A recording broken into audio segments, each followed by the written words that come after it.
Bret Easton Ellis, American Psycho. Bret Easton Ellis's American Psycho is one of those books you either love or hate. But no matter how you feel about it, it's hard to deny its status as a cult classic. Set during the Wall Street boom of the 1980s, American Psycho follows the life of Patrick Bateman, callous investment banker by day, deranged psycho killer by night. The book describes Bateman's exploits in such graphic detail that it barely made it to publication. Even before it finally found a publisher, critics griped about its gruesome descriptions of sex, drugs, and violence. But proponents hailed it as a transgressive critique of capitalist individualism and consumer culture. In this blink, we'll break down the plot and symbolism of this controversial classic and let you decide for yourself. Before we begin, here's a warning. This blink contains references to violence, pornography, and drug use. The cruel cosmos of Wall Street yuppies. American Psycho begins with an allusion to another, much older work, Dante's Inferno. In the Italian writer's epic poem, the gates of hell are inscribed with the phrase, "Abandon all hope, ye who enter here." In the opening scene of American Psycho, this phrase appears as graffiti scrawled along the side of a bank. It's a fair warning to us as we enter the world of young investment banker Patrick Bateman. Bateman is in his mid-20s and works at a Wall Street company called Pierce & Pierce. He's handsome, successful, and incredibly jaded. His life is an endless montage of working out, fancy dinners, and sexual flings. In the opening scene, Bateman is in a cab on the way to dinner at his girlfriend's house. Next to him, his colleague Tim Price is rambling about his great qualities while casually disparaging women, homeless, and gay people, and their immigrant cab driver. Bateman's girlfriend, Evelyn, who also works in finance, has prepared expensive sushi for the evening. Bateman suspects that she's having an affair with Tim, but he's more bothered by the young, unkempt artist pair Evelyn has invited. The evening culminates with Bateman giving a standard conservative speech on how to fix America, strengthening the middle class, preventing welfare abuse, and, ironically, curbing graphic depictions of sex and violence on TV. In the next chapters, we learn more about Bateman's day-to-day life. He lives in a chic apartment on the Upper West Side, where he likes to listen to music and watch movies. He has a disciplined workout schedule and a multiple-step skincare routine. Almost every night, he hangs out with his finance friends. They go to a bar called Harry's, expensive restaurants, and nightclubs. They drink, smoke cigars, and do coke. Their topics of conversation never change. They consult Bateman on questions of business fashion, make jokes about homeless, Jewish, gay, and black people, and comment crudely on attractive women, whom they call hard bodies. Bateman appears to be both fully invested in and deeply bored with his yuppie lifestyle. In one iconic dinner scene, he tries to impress his colleagues with his new bone-colored business card, only to find himself in deep distress at realizing his colleagues' business cards are even classier. The first chapters of the novel introduce us to the world of Patrick Bateman. It's a world of Wall Street yuppies, ruled by money, consumption, and superficiality. Bateman's first-person narration gives us insight into his system of values. He's as obsessed with material possessions as with his own appearance. His great American idol is Donald Trump, and he can conceive of others, women in particular, only as objects for his own entertainment. But, disturbingly, all these traits are all shared by the people around him. Bateman's colleagues appear just as cruel as he is, routinely offering sexist, racist, and classist observations. One of them casually talks about blowing someone's head off. Author Bret Easton Ellis is setting the stage. The transition between verbal and physical violence will be seamless. Bateman also reveals himself to be an unreliable narrator. He frequently confuses his finance buddies for one another, and is in turn frequently mistaken by them. And we get first hints at his murderous inclinations through occasional offhand remarks. For instance, he mentions a serrated knife in his pocket, and masturbating to a movie scene in which a woman is murdered. The stupor of mass consumption.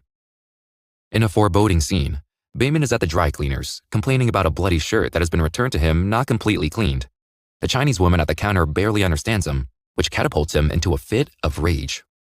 Later, Bateman is back at Harry's with his colleagues. They all discuss how there are no pretty women with good personalities. One of them explains that he likes to taunt homeless people by holding out $1, then snatching it away at the last second. As the novel progresses, scenes like these repeat themselves in slight variation. Bateman goes to dinner with colleagues, to a club, or on dates. He goes to the gym, gets a facial, or browses at the video store. Very rarely do we catch him at his office. There, he seems to do little more than drink and critique the outfits worn by his secretary, Jean, who he's convinced is in love with him. Above all, Bateman is constantly consuming. There's substances, alcohol, prescription drugs, cocaine, and cigars. There's media, Horror movies like Body Double, trashy talk TV like the fictional Patty Winter Show, and obscenely titled porn. And finally, there's music, which he listens to on his home stereo or his Walkman.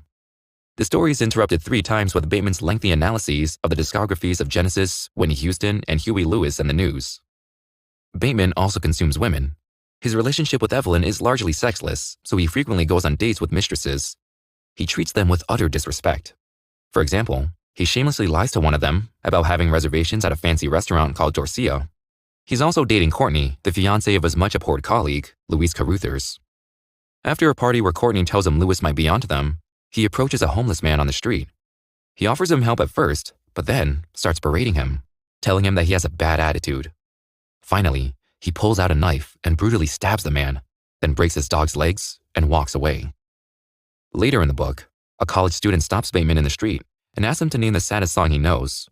Bateman names "You Can't Always Get What You Want" by the Rolling Stones. Consumerism is one of the big themes in American Psycho. The book is littered with references to luxury brands, mass media, and pop culture.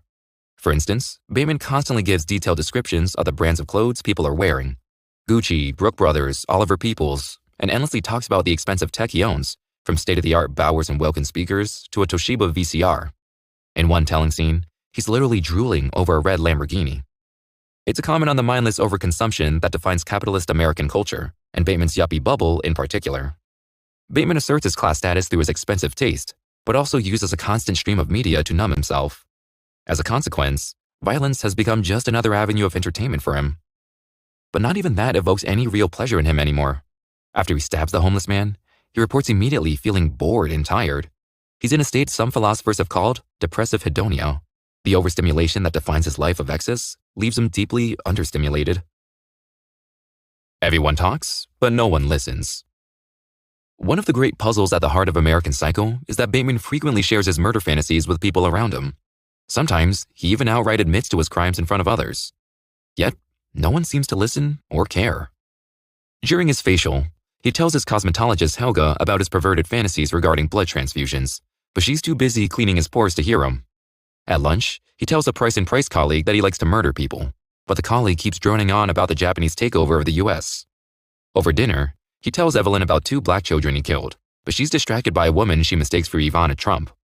Instead of processing what he says, Evelyn fantasizes about getting married, a notion that Bateman resists vehemently.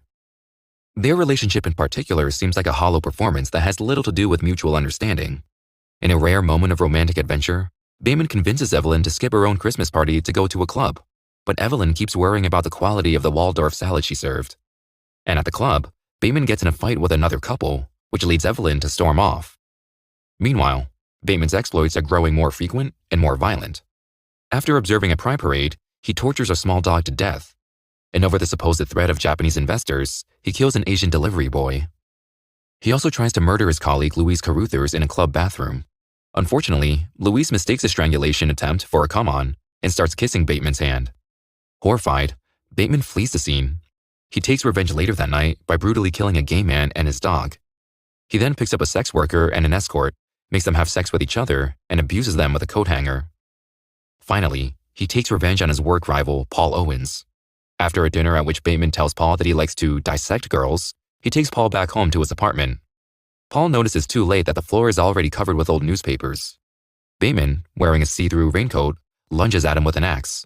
After the murder, Bateman takes Paul's keys and goes to his apartment, where he re-records the message on Paul's answering machine.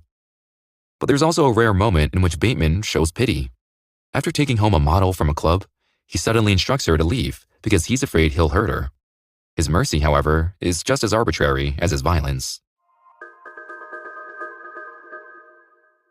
The fact that the people around him frequently ignore Bateman's violent confessions is a potent satire of the superficiality of his surroundings.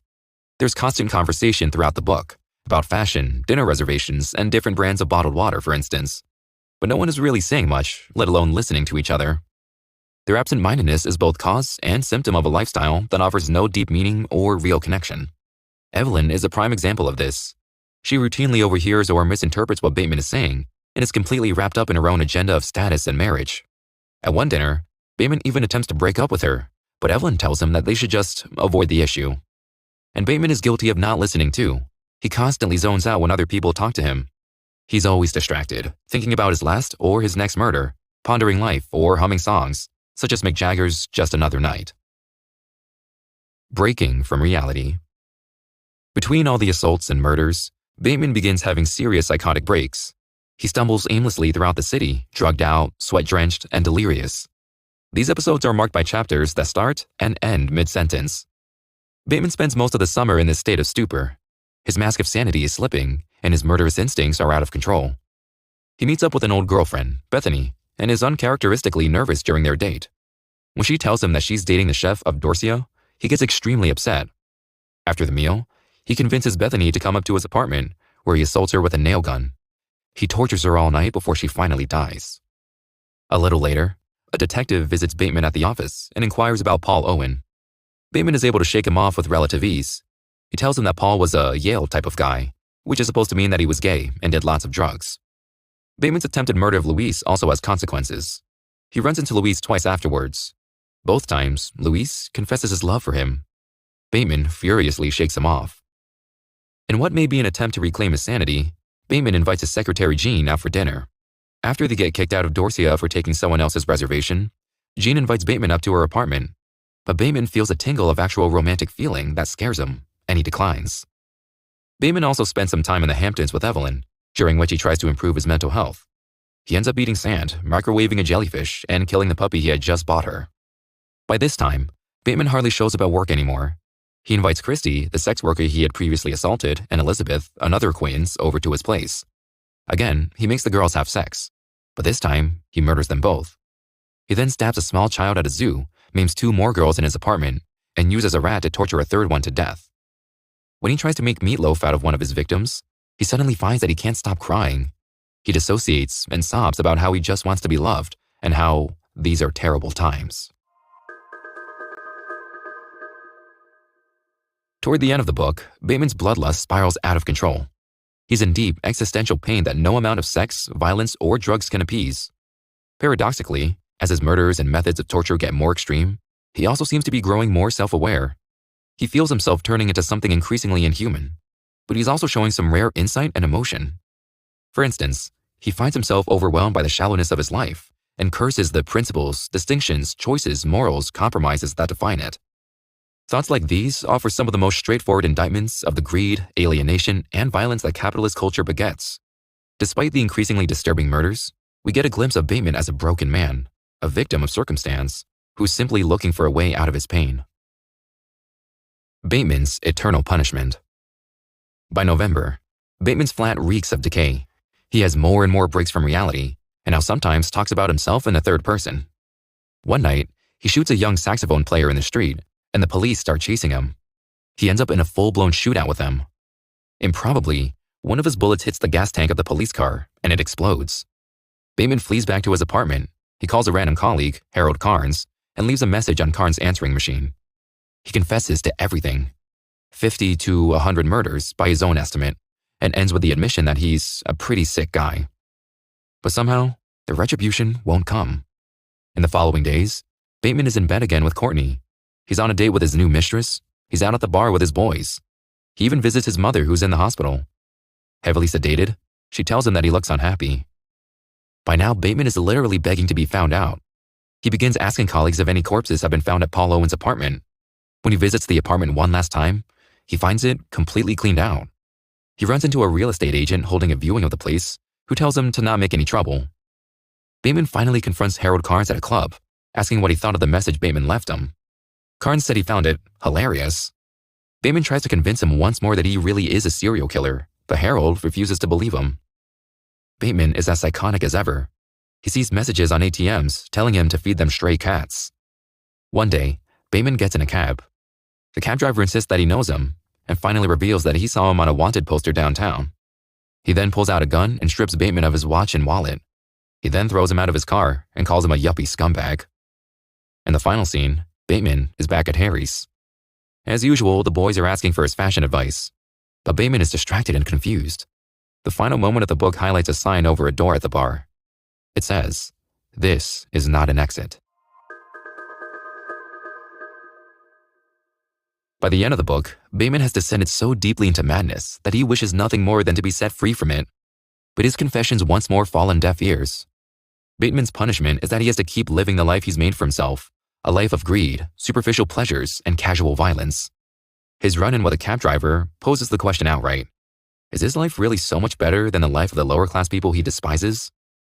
The sign at the end of the book, "This is not an exit," reminds us of the graffiti from Dante at the beginning,